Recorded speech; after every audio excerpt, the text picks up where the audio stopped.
recebendo a incumbência, a honrosa incumbência de relatar, de presidir a comissão, que é a CAI, Comissão de Assuntos Econômicos, e como o nosso vice-presidente em exercício da presidência é o relator desta matéria, eu passo a palavra ao senador Luiz Henrique da Silveira para que proceda a leitura do relatório. Está em pauta nessa comissão, senhoras e senhores senadores,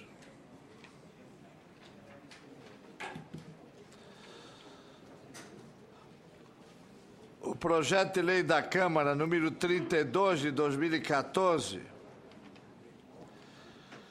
tendo número na origem 6.809 de 2013, contendo 6 artigos.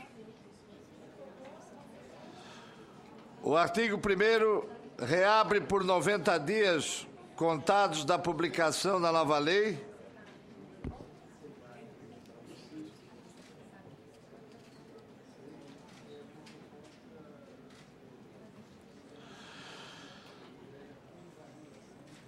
o prazo para requerimento da moratória e do parcelamento de que tratam os artigos 3º a 25 da Lei número 12.688, de 18 de julho de 2012, que tratam do Programa de Estímulo à Reestruturação e ao Fortalecimento das Instituições de Ensino Superior, PROIES.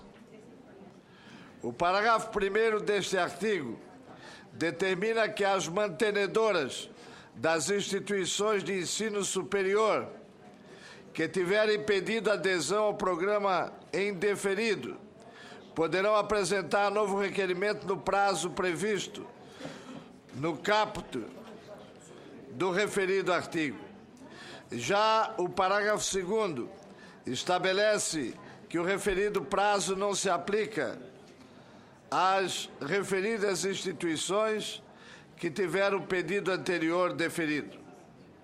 Segundo o artigo 2º da proposição, a adesão ao PROIES das instituições educacionais oficiais criadas por lei estadual ou municipal e existentes na data da promulgação da Constituição, que não sejam total ou preponderantemente mantidas com recursos públicos, implicará a remissão dos valores devidos à União a título de imposto de renda retido na fonte dos rendimentos pagos, e desses rendimentos pagos a qualquer título por entidade educacional que tenham sido quitados, direta ou indiretamente, perante o município ou o Estado, até a data da publicação da nova lei. Adicionalmente, conforme o parágrafo 1º do artigo 2º do projeto de lei da Câmara número 32 de 2014, a adesão implicará anistia de multas de mora ou de ofício, juros de mora e encargos legais incidentes sobre o imposto de renda retido na fonte no referido no caput do artigo supramencionado. Para tanto, o parágrafo 2º deste artigo determina que, para fins do disposto no caput, a instituição deverá apresentar, na data do requerimento de adesão, certidão municipal ou estadual, conforme o caso, que comprove os valores quitados, direta ou indiretamente, a cada ano. Prevê a comprovação dos valores quitados diretamente, mediante certidão do beneficiário da arrecadação, enquanto que nos termos do parágrafo 4º a comprovação dos valores quitados indiretamente será feita conforme ato conjunto do Procurador-Geral da Fazenda Nacional e do Secretário da Receita Federal do Brasil. Em seu artigo 3º, o projeto define que a adesão das universidades comunitárias não integrantes do Sistema Federal de Ensino ao PROIES deverá ser requerida até 30 dias, contados da data de publicação da lei resultante da aprovação do projeto de lei da Câmara. O artigo 4º da nova redação ao artigo 13 da Lei 12.688 de 2012, a fim de introduzir as seguintes modificações.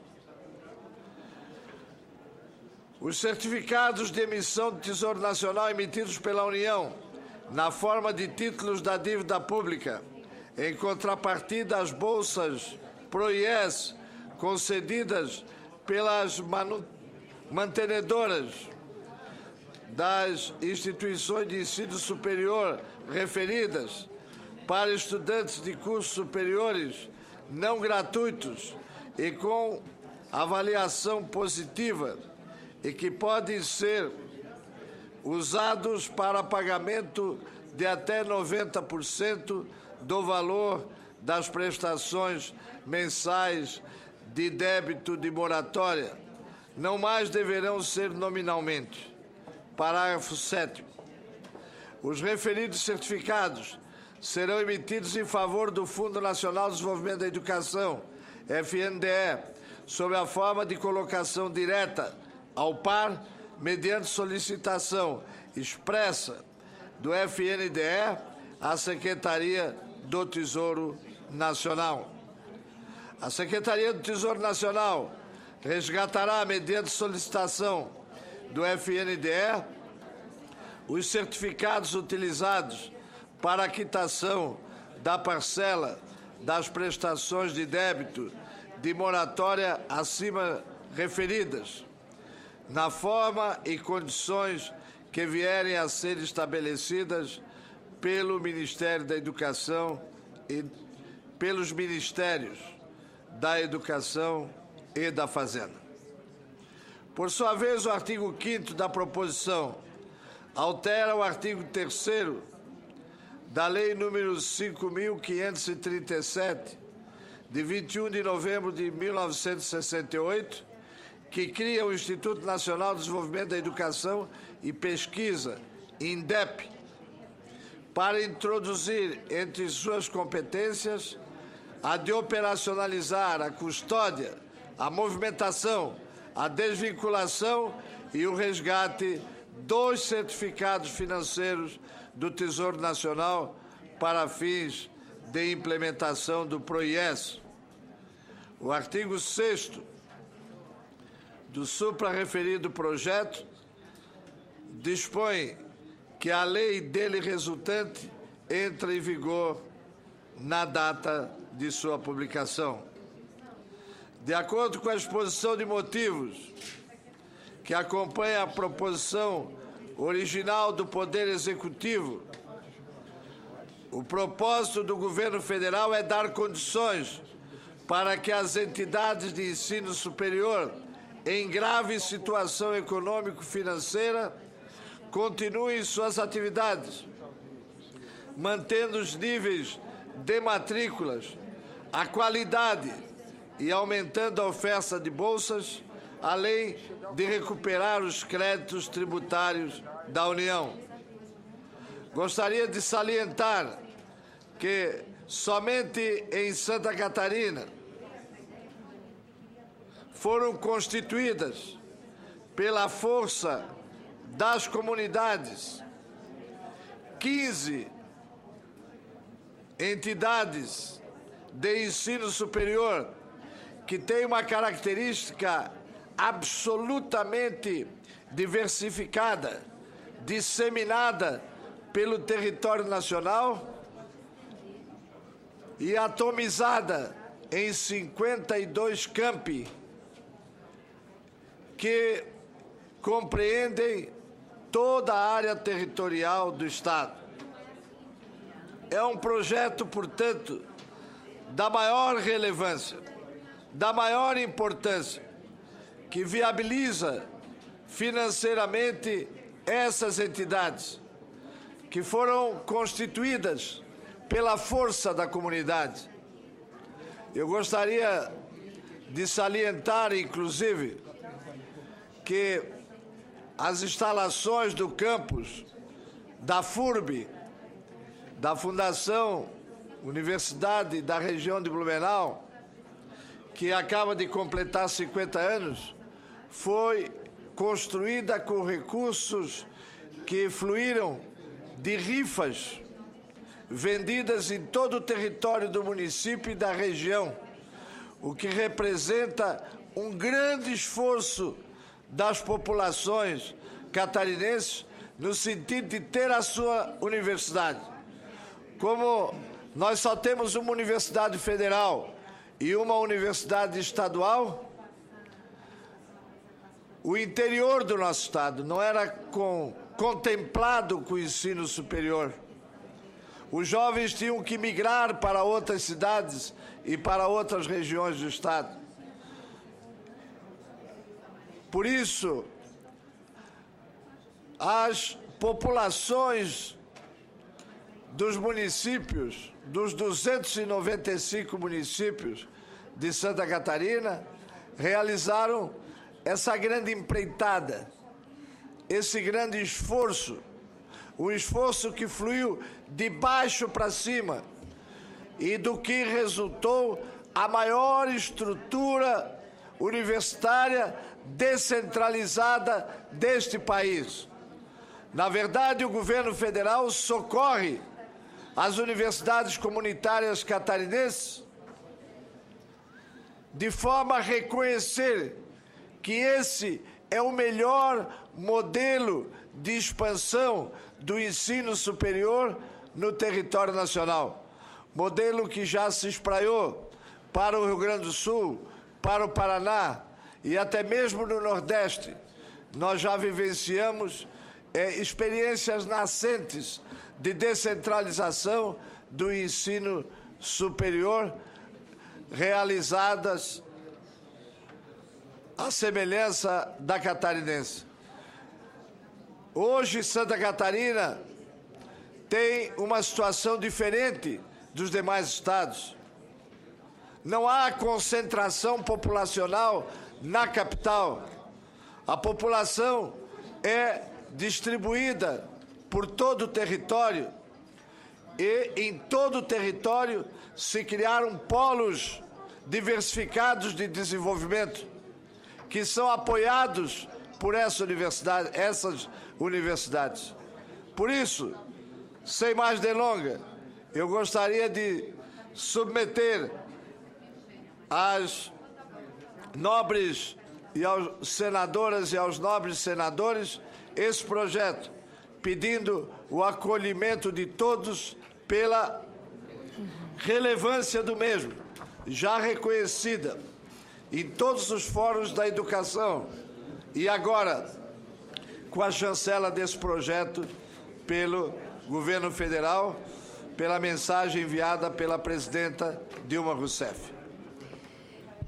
Após ouvirmos o relatório do ex-senador Luiz Henrique da Silveira em relação à reestruturação e o fortalecimento das instituições de ensino superior no Brasil, com destaque para os estados do Sul, inclusive o nosso, Paraná, Rio Grande do Sul e outros, eu coloco em discussão a matéria. Para discutir, senhor presidente, eu na Com realidade... a palavra a senadora Gleice Hoffmann. Obrigada. Eu, na realidade, queria parabenizar o senador Luiz Henrique, parabenizar o esforço dessa concertação que foi feita em razão das nossas universidades e instituições comunitárias de ensino. Lembro-me que estava na Casa Civil da Presidência da República, quando teve um veto à presidenta a uma lei que saiu do Congresso Nacional. Nós devemos muito a Vossa Excelência Obrigada. pelo envio desse projeto. E eu lembro que nós fizemos um esforço muito grande também com os deputados federais e a bancada de Santa Catarina. Eu tenho que fazer um reconhecimento, foi fundamental, viu, senador Cacildo Maldaner, para que isso acontecesse. E com certeza beneficia as instituições de ensino de Santa Catarina, mas beneficia também as instituições do Paraná, do Rio Grande do Sul, instituições que colaboram muito para o desenvolvimento e crescimento das economias locais, contribuem para a formação e capacitação dos nossos jovens. Então, queria parabenizar, senador Luiz Henrique, fico muito feliz de ter feito parte desse processo que deu possibilidade de chegarmos a um entendimento e hoje votarmos nessa comissão de assuntos econômicos uma matéria de tanta relevância. Agradecer a manifestação de Vossa Excelência, senadora Gleice Hoffmann, que eu sou testemunha, inclusive. Nós estivemos em comissão, conversando com Vossa Excelência, como chefe da Casa Civil, tratando essa matéria, e sem dúvida alguma é de bastante relevo. Vejo que o senador Álvaro Dias pede para discutir e, em seguida, o senador Ricardo Ferraz. Senhor presidente Cacildo Maldaner, senador Luiz Henrique, relator, eu creio que faz bem o poder público colaborar com instituições de ensino superior da área privada, porque elas desafogam o poder público, oferecendo a oportunidade de ensino superior a milhões de jovens brasileiros. Mas é preciso também... Dias, me permite uma parte. Na verdade, não são instituições privadas, são instituições de caráter público, né? Umas administradas pelas prefeituras e outras pela própria comunidade. Tem essa... Sem fins lucrativos.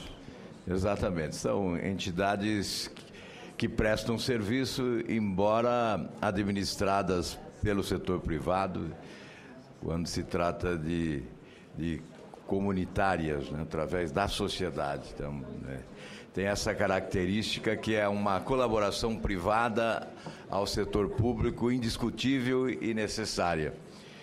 Nós, que somos do Paraná, a senadora Gleice e eu, sabemos da importância das universidades, no nosso caso, estaduais.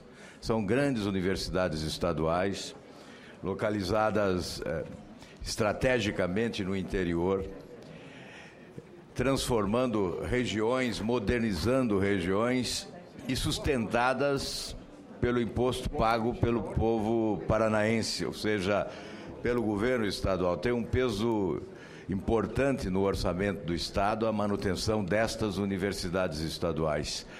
Há 23 anos, quando eu tive a satisfação de governar o Estado, o Paraná pagava 2 vezes mais do que São Paulo, 4 vezes mais do que o Rio de Janeiro e infinitamente mais do que os outros estados que nada investiam no ensino superior, já que o governo federal mantinha universidades federais nessas unidades da federação.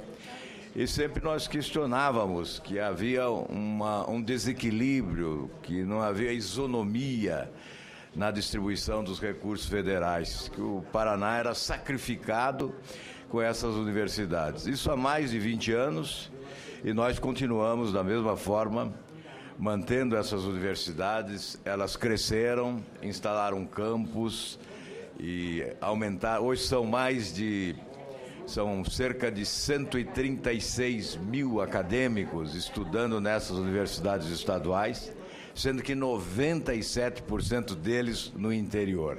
Uma distribuição geográfica importante para conter o êxodo dos jovens que certamente buscariam centros urbanizados maiores, atrás de oportunidades para o aprendizado de nível superior. É por essa razão que nós defendemos a necessidade do governo da União contribuir mais efetivamente, e não estou dizendo este governo, estou dizendo todos os governos, já que isto não é novo, isto é histórico, contribuir de forma mais decisiva para um estado como o Paraná, que usa muito da sua energia financeira para sustentar essas universidades estaduais. É evidente que elas são importantes, fazem com que regiões inteiras do interior do Estado se modernizem, se desenvolvam com mais qualidade. Mas é importante que a contribuição do governo federal se dê exatamente de forma isonômica, já que outros estados possuem certamente muito mais do que o Paraná em matéria de apoio ao ensino superior público. E no Paraná, quando nós iniciamos o nosso governo, já decretamos a gratuidade do ensino nessas universidades,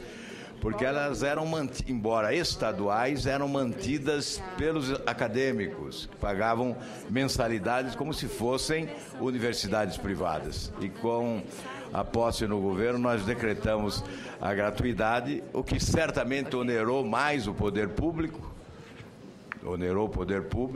mas permite que milhares de estudantes, nesses anos todos, mais de 20 anos, milhares de estudantes pudessem se formar, e sem a gratuidade, certamente eles não teriam tido esta oportunidade. É muito bom ver o reconhecimento de famílias inteiras, tendo seus filhos doutores, né, médicos, dentistas, engenheiros, agrônomos, graças à gratuidade do ensino nestas universidades estaduais. Então, toda medida de governo que venha em benefício do acesso dos jovens às universidades merece o nosso apoio integral, e esta matéria tem o nosso total apoio, senhor presidente. Ainda mais Vossa Excelência também sentiu, mesmo quando governador do Estado, da importância que tem essas fundações comunitárias também no Estado do Paraná. Em continuação, eu ouço o senador Ricardo Ferraz, deseja se manifestar? Muito obrigado, senador Cacilde. Para além dos bons comentários e registros que a senadora Gleisi, que o senador Álvaro Dias fez em relação a essa meritória matéria, o trabalho exitoso liderado pelo senador Luiz Henrique, eu quero acrescentar apenas que essas instituições que serão contempladas, elas estão também, de alguma forma, sendo contempladas, mas estão assumindo compromissos e contrapartidas. Por exemplo, elas estarão migrando, de certa forma, para a avaliação do sistema público federal. Ou seja, o Ministério da Educação e da Cultura passa a monitorar os indicadores de qualidade, de eficiência, de produtividade dessas entidades. Além disso, é importante destacar que a proposta ela possibilita a essas universidades parcelar suas dívidas tributárias e trocar em até 90% do seu valor por bolsas de estudo integrais do programa Universidade para Todos ou adesão ao Fundo de Financiamento Estudantil sem limitação do valor destinado à concessão de financiamento, entre outras opções. Por isso mesmo, trata-se de uma boa medida, uma boa iniciativa, a quem nós devemos cumprimentar o Poder Executivo pela iniciativa e o trabalho muito bem construído pelo senador Luiz Henrique, que é o designador, que é o relator desta matéria, senhor presidente, e manifestar naturalmente o meu voto favorável, à medida em que isso estará fortalecendo um conjunto de instituições que tem muita capilaridade por todos os nossos estados, por muitos municípios, através das suas prefeituras e das suas organizações sociais locais. Trata-se de uma matéria que mantém a necessária descentralização dessas que são importantes atividades, e ao fortalecer essas iniciativas, nós também manifestamos aqui a nossa expectativa que o controle social por parte das comunidades nos municípios possam se efetivar pela melhoria da qualidade da prestação do serviço que essas instituições prestam a tantas comunidades do nosso país, manifestando o meu voto favorável e a minha congratulação ao relator e eminente senador Luiz Henrique. Agradecendo a manifestação de Vossa Excelência, senador Ricardo Ferraz. Eu consulto, se não houver mais ninguém que queira se manifestar, coloco em votação a presente matéria. Os que estiverem de acordo, permaneçam como se encontram. Aprovado.